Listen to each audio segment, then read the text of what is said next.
I wanted to focus on a fundamental question. Why don't Democrats on this committee want to know how the virus started?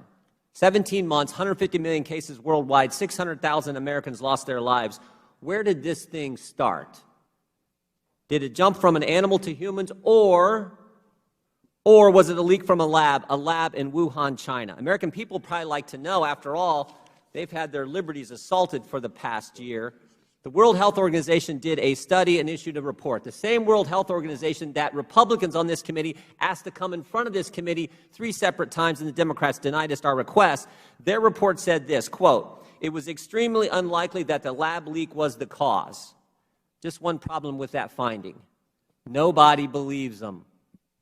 President Biden's Director of National Intelligence, Avril Haines, said this, "That's not our assessment." Secretary of State Blinken said, "We've got real concerns about the methodology and process that went into the WHO report." Secretary of Health and Human Services Becerra, former colleague of ours, said, quote, "We have to understand how COVID surfaced, but the Select Committee in Congress on COVID doesn't want to know." Journalists want to know. Josh Rogan, Washington Post column 2 weeks ago, he starts his column off by quoting our colleague, Congressman Gallagher. "Understanding the cause of the pandemic and ensuring that something like it never happens again is the most important question we face." He goes on to say this, "The Republicans are taking the first steps in a long overdue effort, but without backing from Democrats, who are conspicuously absent from these efforts, the investigations will struggle." Very true. The Select Committee on the coronavirus won't look into how coronavirus started. I find that fascinating. I find that amazing. Nicholas Wade, former New York Times science writer, said this when looking at the 2 scenarios. He says, quote, "It's a stretch to get the pandemic to break out naturally outside of Wuhan and then without leaving a trace to make its first appearance in Wuhan." But he says this, for the lab escape scenario, a Wuhan origin for the virus is a no-brainer. Wuhan is home to China's leading center for coronavirus research. Researchers were genetically engineering bat coronaviruses to attack human cells. They were doing so under minimal safety conditions. If the virus with an uninspected infectiousness had been generated there, its escape would be no surprise. Journalists want to know. Secretary of State wants to know. Secretary of Health and Human Services want to know, journalists want to know, Republicans want to know, Americans want to know. Why don't Democrats in Congress want to know where this thing started?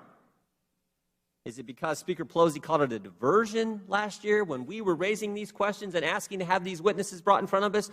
Or maybe it's because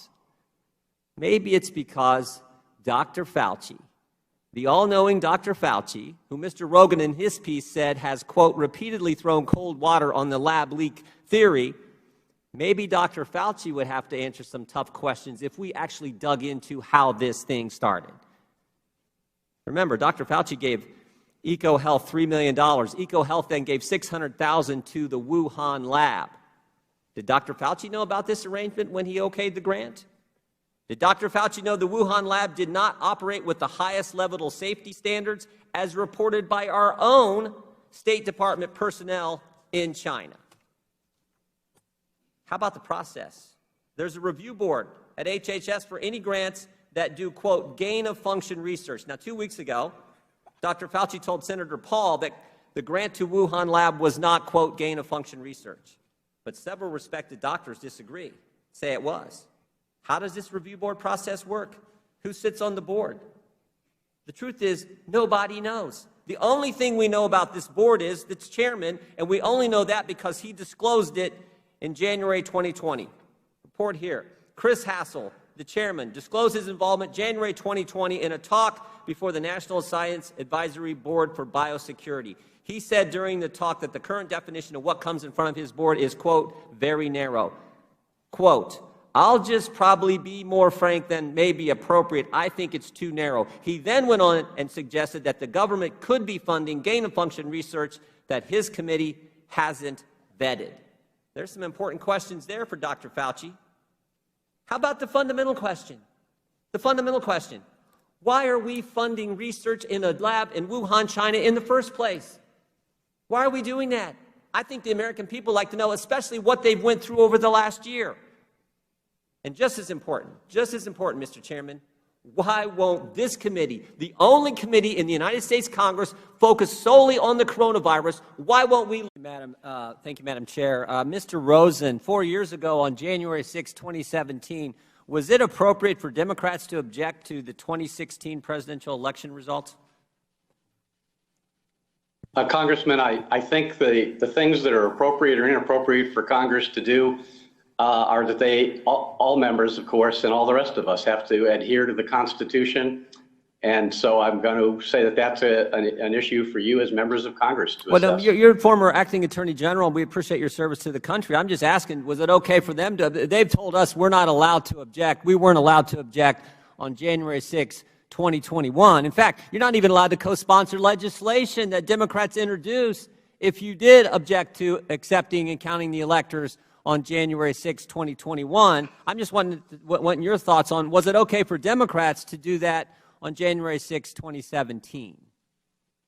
What I would hope is people of all parties, all political perspectives, would respect the Constitution, our system of government, and the rule of law. And does the Constitution allow members to object to the Electoral College results on January 6 after a presidential election? My understanding is that it does. It does, right. And Democrats did it. I mean, we had Jim McGovern, the Democrat chairman of the Rules Committee. He objected to the very first state called. He objected to Alabama back on January 6, 2017. President Trump won by 30 points. Mr. Raskin objected to Florida. Mrs. Waters objected to Wyoming, maybe the only state that President Trump won by more than he won Alabama. She objected to Wyoming. And you're saying that was okay for Democrats to do?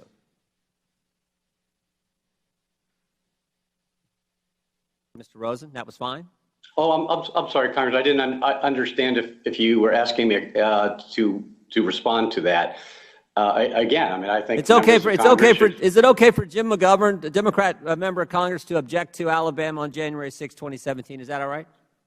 He's allowed to do that, right? I think if members are adhering to their constitutional rights and roles and responsibilities, that's, again, a question for all the folks in Congress. And Ms. Waters can object to Wyoming, even though President Trump won Wyoming by like 40 points. She can object to that if she wants to, right?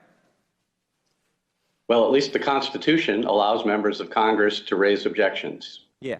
We've heard a lot of talk from the Democrats about revisionist history and the big lie. I just think it's important that we've had Democrat members of Congress tell us that we weren't allowed to object, that somehow we were trying to overturn the will of the American people, even though we objected to states like Pennsylvania, for example, where they, I believe in an unconstitutional fashion, changed their election laws in the run-up to the election, but somehow they're allowed to object to Alabama, they're allowed to object to Wyoming, they're allowed to object to Florida, but we're not allowed to object. I fail to see the logic there. How about the previous gentleman from Virginia talked about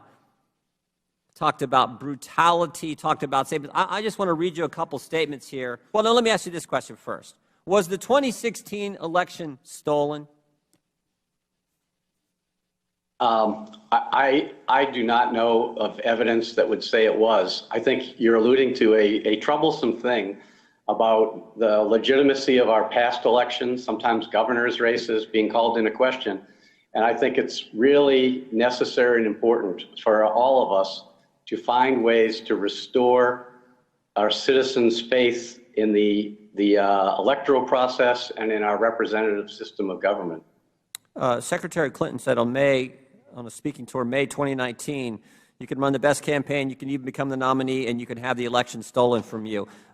September 2019, she said on CBS Sunday Morning that President Trump was an illegitimate president. On October 2020, just a month before our last presidential election, she was referring to the 2016 presidential election, and she said it was stolen from her. Is she wrong? She is wrong. Yeah, she is wrong, because the election was valid in 2016. President Trump won. So when we talk about revisionist history that we've heard from the Democrats, when we talk about the big lie, their nominee, as recently as last October, was saying the election in 2016 was stolen.